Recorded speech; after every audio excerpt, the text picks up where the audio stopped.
হাই বন্ধুসকল, আপোনালোকক আমাৰ ইউটিউব চেনেলৰ অন্য এটা ভিডিঅ'লৈ স্বাগতম জনালোঁ। চৰকাৰী ঘৰৰ নামত কোনোবাই টকা খাইছে নেকি? যদি টকা খাইছে, আপোনালোকে হোৱাটছআপত দালালৰ তথ্য বা অভিযোগ দিব পাৰিব। আপোনালোকে মুখ্যমন্ত্ৰীৰ বৃহৎ ঘোষণা কৰিলে যিহেতু চৰকাৰী ঘৰৰ প্ৰথম কিস্তিৰ পইচা সোমাই গ'ল, আৰু যদি চৰকাৰী ঘৰৰ এপ্লাই কৰোঁতে বা আবেদন কৰোঁতে বা কিবা তেনেকুৱা সম্পৰ্কীয় কাম কৰি দিওঁতে যদি কোনোবাই ঘোচ বিচাৰিছে বা কোনোবাই কৈছে চৰকাৰী ঘৰ এটা দিবৰ কাৰণে পইচা লাগিব, তেনেকুৱা ধৰণৰ যদি কিবা অভিযোগ আছে, আপোনালোকে হোৱাটছআপত দিব পাৰিব। মুখ্যমন্ত্ৰীয়ে নম্বৰ মুকলি কৰিছে। গাঁৱে গাঁৱে চলিছে অভিযান, দেলালিৰ ওপৰত গাঁৱে গাঁৱে অভিযান চলিছে। মুখ্যমন্ত্ৰীয়ে কি ক'লে আপোনালোকে ভিডিঅ'টো শেষলৈকে চাই থাকক, সকলোখিনি কথা গম পাব। প্ৰধানমন্ত্ৰী আৱাস যোজনাৰ নামত কোনে কোনে টকা খায়? দুখীয়া দৰিদ্ৰজনৰ পৰা চৰকাৰী আৱাস দিয়াৰ নামত কোনে লয় 10,000 পৰা 15,000 টকা? হোৱাটছএপত দিয়ক টকা খোৱা দালালৰ তথ্য।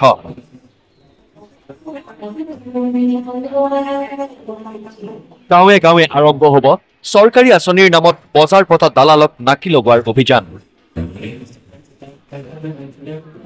প্ৰধানমন্ত্ৰী আৱাস যোজনাৰ গৃহ বিতৰণৰ কেন্দ্ৰীয় কাৰ্যসূচীত অংশ লৈ পলাশবাৰীৰ পৰা এই হুংকাৰ মুখ্যমন্ত্ৰী ডক্টৰ হিমন্ত বিশ্ব শৰ্মাৰ।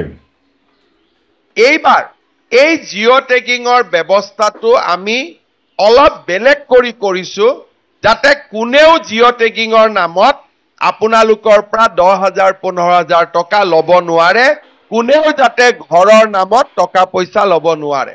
টকা লোৱাৰ কথা কওঁতে চবে হাত চাপৰি মাৰি দিয়ে। তাৰমানে কোনোবাই ঘৰৰ নামত টকা বিচাৰে, হয় নে নহয়? আপোনালোকক এইবাৰ আমি এটা হোৱাটছআপ নম্বৰ দিম, আৰু যোন বেটাই আপোনালোকৰ পৰা টকা বিচাৰিব তাৰে নাম হোৱাটছআপত আপোনালোকে পঠাই দিব, হ'বনে? বাকী তাক কি কৰিব লাগে তাৰ ব্যৱস্থাটো মই কৰিম, হ'ব? গতিকে আপোনালোকে প্ৰথম কিস্তিটো তাক টকা নিদিব, দ্বিতীয় কিস্তিটো টকা নিদিব, তৃতীয় কিস্তিটো টকা নিদিব। দিব নেকি আকৌ টকা? কাকো টকা নিদিব, হ'ব? এই টকা আমাক মোদীয়ে দিছে, এই টকা কোনেও আমাক দালালে দিয়া নাই। দালালক আমি টকা নিদিওঁ, আমি মাত্ৰ নৰেন্দ্ৰ মোদী ডাঙৰীয়াক ঘৰ দিয়াৰ কাৰণে আশীৰ্বাদ কৰিম। ৰাজ্যৰ 3,88,358টা পৰিয়ালে লাভ কৰিব প্ৰধানমন্ত্ৰী আৱাস যোজনাৰ বাসগৃহ। পলাশবাৰীৰ ৰামপুৰৰ পৰা আৰ্তজনলৈ গৃহ প্ৰদান কৰি মুখ্যমন্ত্ৰীৰ আন এক বৃহৎ ঘোষণা। জীৱিকা সখী, গাঁও সভা আৰু জিলা পৰ্যায়ত যদি কোনো প্ৰকৃত হিতাধিকাৰী বাদ পৰি যায়, তেন্তে হিতাধিকাৰীজনে নিজৰ ঘৰসহ ফটো আপলোড কৰিব পাৰিব পৰ্টেলত, যাতে কোনেও এটকাও ল'বলৈ সুবিধা নাপায়। গাঁও পঞ্চায়তৰ ঘোষখোৰ সভাপতি সম্পাদকৰ অবিহনেই দুখীয়া দৰিদ্ৰজনে নিজেই কৰিব পাৰিব জিঅ' টেগিং। এইবাৰ আমি আৰু এটা নিয়ম কৰিছো যে নিজৰ ঘৰৰ ফটোটো নিজে উঠাইও পৰ্টেলত দি দিব পাৰিব। তাৰমানে আমি কোনো মানুহৰ আমাক সহায় নালাগে। প্ৰথমতে জীৱিকা সখী বাইদেউসকলে এছেছমেণ্ট কৰিব, তাৰ পিছত আমি আৰু 10 দিন সময় দিম, য'ত নেকি নিজে নিজৰ ফটো তুলিব পাৰে।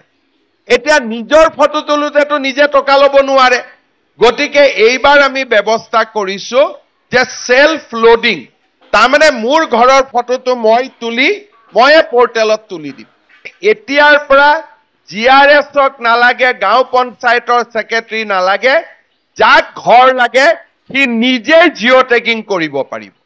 কেৱল 3,88,000 নহয়, আগন্তুক এপ্ৰিল মাহৰ পৰা অক্টোবৰৰ ভিতৰত নতুনকৈ 3,80,000 গৃহহীনে লাভ কৰিব প্ৰধানমন্ত্ৰী আৱাস যোজনাৰ বাসগৃহ। ইয়াৰ পিছতো বাদ পৰি যোৱাসকলৰ বাবেও হাতত লোৱা হ'ব গৃহ প্ৰদানৰ অভিলাষী যোজনা। বৰ্তমানলৈকে অসমত 30,46,553 গৰাকী ব্যক্তিয়ে প্ৰধানমন্ত্ৰী আৱাস যোজনাৰ ঘৰ লাভ কৰিবলৈ সক্ষম হ'ল। 20,46,000ৰ লগত 3,80,000 মানুহৰ নাম যোগ হ'ল, কিন্তু আৰু 3,80,000 মানুহক আজি আমি মতা নাই। এতিয়া তেওঁলোকৰো খং উঠি থাকিব যে আমাৰ নামটো কোনোবাই কাটি দিলে, কিন্তু কোনেও কাটি দিয়া নাই। একেলগে আমি 6 লাখ মানুহক এই কাৰণে ঘৰ দিয়া নাই, তেতিয়ালে বজাৰত যিমান ইটাৰ দাম বাঢ়িব, চিমেণ্টৰ দাম বাঢ়িব, আমি কোনেও ঘৰ বনাব নোৱাৰিম। এপ্ৰিলৰ পিছত আৰু ছেপ্টেম্বৰ মাহৰ ভিতৰত বা অক্টোবৰ মাহৰ ভিতৰত আমি অসমত এনেকৈ আজি যিবিলাকে আমাক বেয়া পাই আছে নমতাৰ কাৰণে, তেনেকুৱা 3,80,000 মানুহক মাতি আনি আমি আকৌ ঘৰ দিম। কিন্তু প্ৰধানমন্ত্ৰী ডাঙৰীয়াই মোক কৈছে যে অসমৰ প্ৰতিগৰাকী দুখীয়া পৰিয়ালক তেওঁ একোটাকৈ ঘৰ দিবই আৰু এইটোৱে হৈছে তেওঁৰ প্ৰতিশ্ৰুতি